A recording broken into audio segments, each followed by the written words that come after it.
Hello friends, welcome back to my channel. இன்றைக்கி நம்ம பார்க்க போகிறது ரொம்பவே ஸ்பெஷலான சத்தான ஒரு ஸ்பாஞ்ச் பன் ரெசிபி.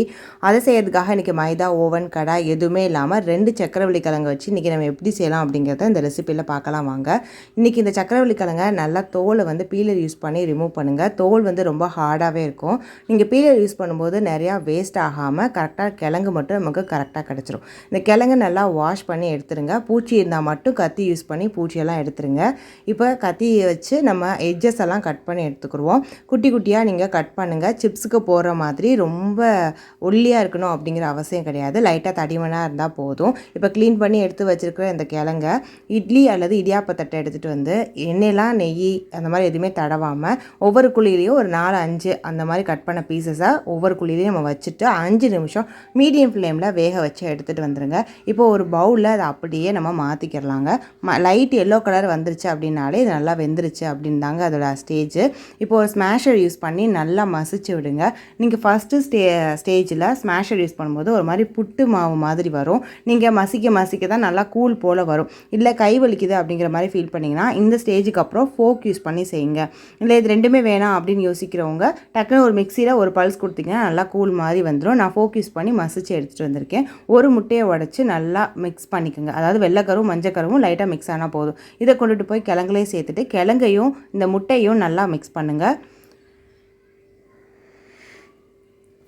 முட்டையும் கிழங்கும் கேக்கு பன்னுக்கு அந்த மாதிரி யூஸ் பண்ணுற மாதிரி மிக்சியில் அடித்தா தான் நல்லா ஸ்பாஞ்சியாக வரும் அப்படிங்கிறது கிடையாது.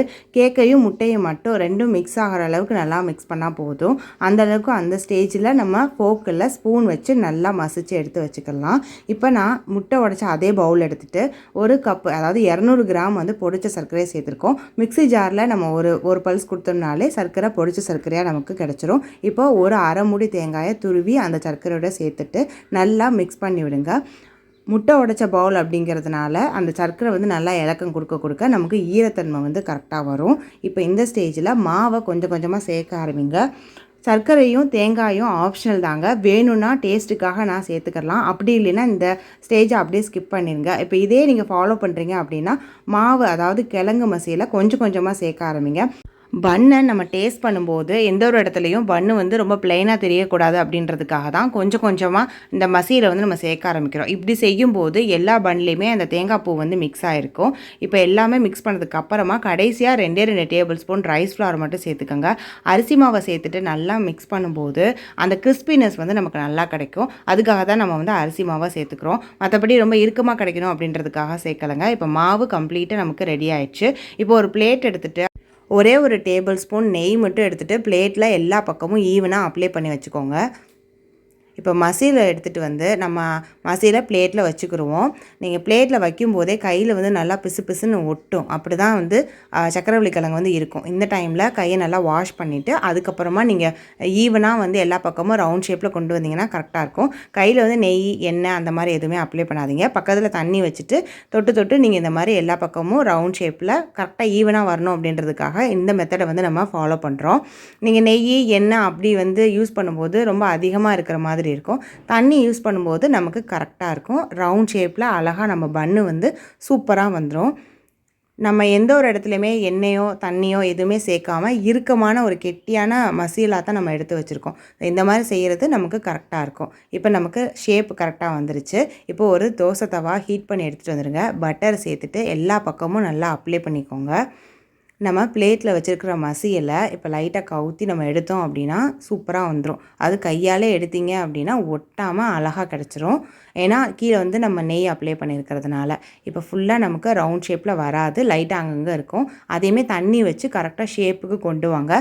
நீங்கள் ஸ்பூன் யூஸ் பண்ணுறீங்க அப்படின்னா தண்ணியில் நினச்சி செய்யுங்க, உங்களுக்கு கரெக்டாக வரும். பட்டர் யூஸ் பண்ணதுனால ரொம்ப சீக்கிரமாக வந்து ஒட்டிக்கிறாது, தவாவில் கரெக்டாக இருக்கும். இப்போ இதை கொண்டுட்டு போய் நம்ம ஸ்டவ்வில் வச்சிடலாம்.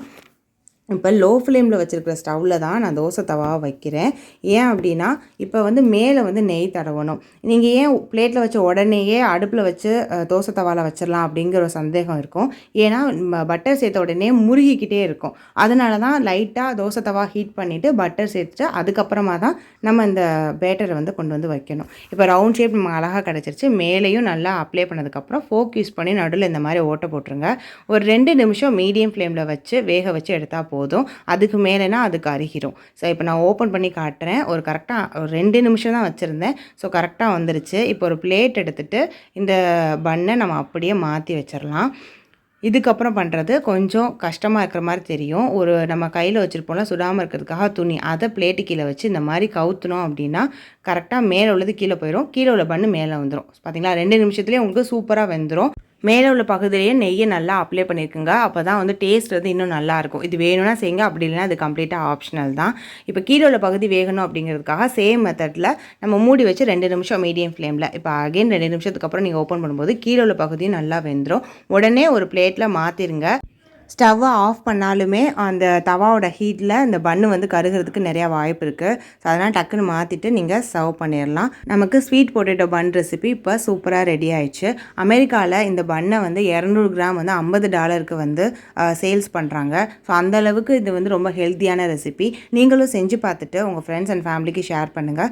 மறக்காமல் எப்படி இருந்தது அப்படிங்கிறத கமெண்ட் செக்ஷனில் கமெண்ட் பண்ணுங்கள். நம்ம கட் பண்ணி இந்த மாதிரி ஒரு ஸ்லைஸ் எடுக்கும்போது எதுவுமே வேகாமல் இல்லை, எல்லாமே சூப்பராக வெந்திருக்கு. ஸோ ஒரு பிளேட்டில் வச்சுட்டு நம்ம இன்னும் டேஸ்ட் வேணும் அப்படிங்கிறதுக்காக ஒரே ஒரு டேபிள் ஸ்பூன் தேன் மட்டும் சேர்த்துட்டு நீங்கள் எல்லாத்துக்கும் சர்வ் பண்ணலாம். ரொம்பவே சூப்பராக இருக்கும். தேங்க்ஸ் ஃபார் வாட்சிங் அண்ட் கீப் வாட்சிங் ஆல்சோ.